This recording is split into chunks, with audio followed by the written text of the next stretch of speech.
So you had better be a co-author and not be a reader. You need to be responsible for the narrative that you are selling and not wait for things to happen.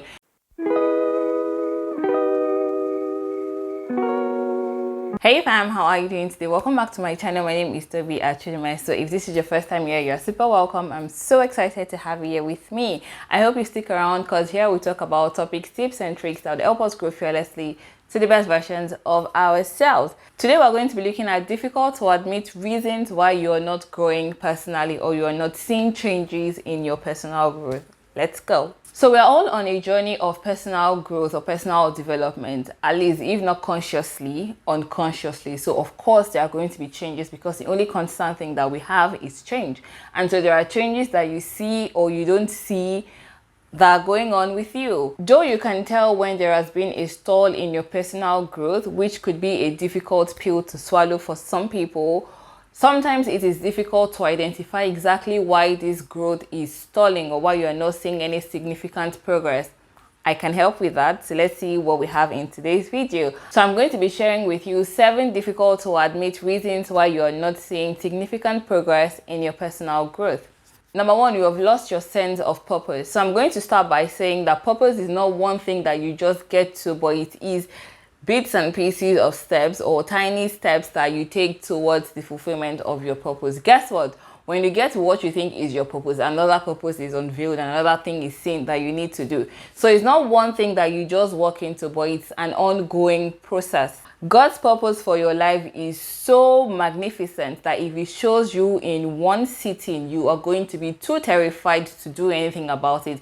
And that's why it is revealed to us in bits and pieces. But on this journey of fulfilling purpose, there are things that God lets you see that guides your journey as you're going through. So you could be on this journey and it suddenly becomes too bleak for you to see anything because you feel like you are not doing anything. You are doing something and you are taking steps. So rather than you thinking that you don't have any purpose again, see the things that you need to do today as a step towards fulfilling your purpose. And while you may feel stuck on that journey, it just may be the time for you to change your strategy or to sit down and reanalyze what you are doing exactly. Number 2, you're tired. So sometimes it's not that you've even lost the sense of purpose or you have lost the sight of what you're doing, but you just feel tired because you've been on the same routine for too long. And so because of this, you don't have time to focus on your own personal journey. So you're consumed with all of the extra activities, work activities, friends activities, and all of the things that you do outside of yourself that makes you just too tired to have time to do the things that you want to do for yourself. And so when you get to that point, you begin to feel like you are too stressed to be interested in anything that has to do with your personal growth because you are on autopilot and you're just doing things that you have been used to doing for a long time. So what do you need to do when you find yourself in this position? You need to take time to rest and find yourself again. So sometimes it could just be you even having a conversation with somebody. Spend the whole day doing nothing that has to do with what you are normally used to doing and see if that is going to help you. Read a book that is going to motivate you. Watch a YouTube video. Anything can help you to get out of this thing as long as you are on active rest. So active rest means that you are not just leaving everything aside, but you are working towards picking yourself out of the tired slump that you are in. Number 3 is that you are now very comfortable. So the thing about comfort is that it keeps you comfortable. Duh. But when you're too comfortable, you begin to see that you do not need to do as much work as you used to get the things that you need to get because you have food on your table, you have a house over your head or roof over your head, you have clothes on your body, you have a car, and you just feel like, yes, this is the life and you are okay with it. Problem with that is that people will get to where you are and leave you behind. Growth is not something that you are going to get to because you have now achieved some level of comfort that you think is what is right for you. Growth is a journey. It's an investment into the long happy, fulfilling and successful life that you want to have for yourself.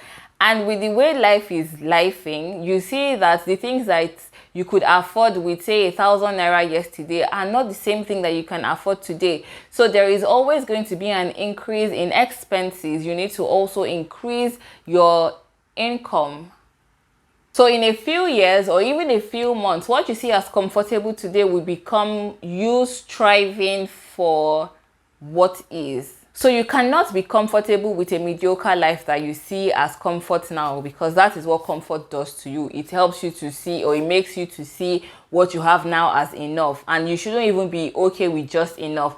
You're called to live a life of abundance. You need to live in abundance. Number 4, you're afraid to fail. But who isn't?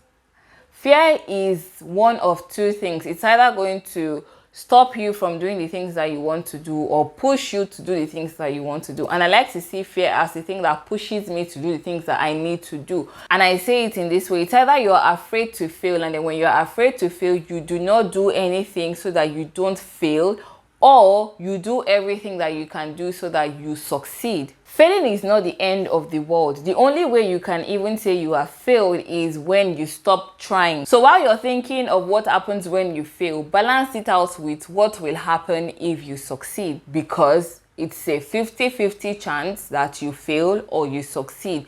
Why don't you just increase the chances of succeeding by, say, 50% more, and then do the work you need to do to succeed? And so on this journey of success, there are going to be mistakes made, there are going to be failures made, but it becomes failure only when you do not learn from it, when you do not move past it, and you do not use the lessons that you have learned from it to do better. And I talk about what to do with our mistakes in this video linked here. You should check it out after this video. I'm going to have a link in the description as well. Number 5, you're giving up too soon. And I understand it, because we live in a world where everybody wants something to happen fast. We're living in fast life zone. We want everything as quickly as possible, including success. But there are certain things that if they come as quickly as, you would say, Jack Robinson, the result is more damaging than rewarding. Let me explain it better. There are some level of success that if you achieve it before you are ready to achieve it, the crash from that success is going to be devastating. And so because of this, God protects us from such crashes by making sure that when we get there, we're able to sustain it, rather than getting there and then come tumbling down. That's a sad story that nobody wants to be a part of. So growth takes time, and the time that it takes is time that works best for you. So do not rush the process. Do not say that because you are not seeing the level of growth that you want to see, or you are not seeing the achievements that you want to see right now with the work that you have put into it, then you're going to give up. If you keep giving up when you are moving on a particular journey, you are not going to be getting anywhere, because just before you get to anywhere, you have given up and you're starting a new journey afresh. Number 6, you live your life like you are a passenger. So you live your life like you're the passenger in your car. You allow life to happen to you, not the other way. You're supposed to happen to life, not life happening to you. Talk about being the author of your own story. Your life is a story. I keep saying this over time in this video. It's a success story that we are working on. So your life is a story. And you cannot live your life like you are reading your story. You need to live your life like you are writing it, because you are the author of your story. You and the Holy Spirit are the two people involved in writing your story.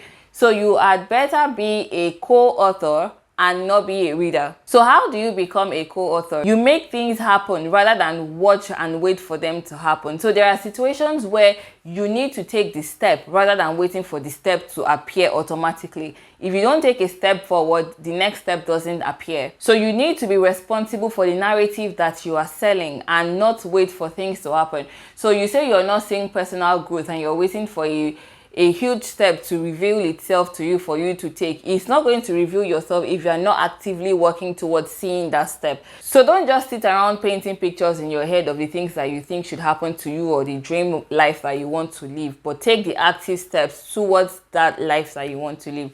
So say you want to be recognized as a brilliant author and you're just sitting down doing nothing because you're waiting for a book deal to drop on your leg. It's not going to happen like that. You need to do the work to get that book deal. And sometimes that work is going to be hectic, it's going to be tedious, but you need to do it because it is you taking an active step towards the life that you want to live, the life that you are creating for yourself. And number 7 is that you're waiting for the right time. Well, I bring you good tidings today. Today is the right time. You have probably heard this over and over again, that you need to stop waiting for the perfect time to do something. And I'm not saying when you are not waiting for the perfect time to do something, then you are doing a job anyhow. That's not the point. My point is, if you are waiting for the perfect time to start your journey or to start something that you know is going to make you happy about your personal growth and development journey, and you're waiting for the right time for that thing to happen, it's not going to come, because that's just an excuse to not do the work that you need to do. You don't have to wait for the perfect beginning to do something. Nothing perfect starts off perfect. It becomes perfect because you started from imperfect actions. So the first time you say you want to be a baker or a caterer, the first time you bake cake, the cake is not going to come out perfect. But it becomes perfect and you're able to get your own taste when you keep doing it. So you need to take your step now as the right time and start working on it. So taking your step now and working on it could be that you are trying out different recipes, you are watching different videos to see how people make their ingredients and put them together and everything. But you are starting from your imperfect steps to become a perfect person, a perfect expert.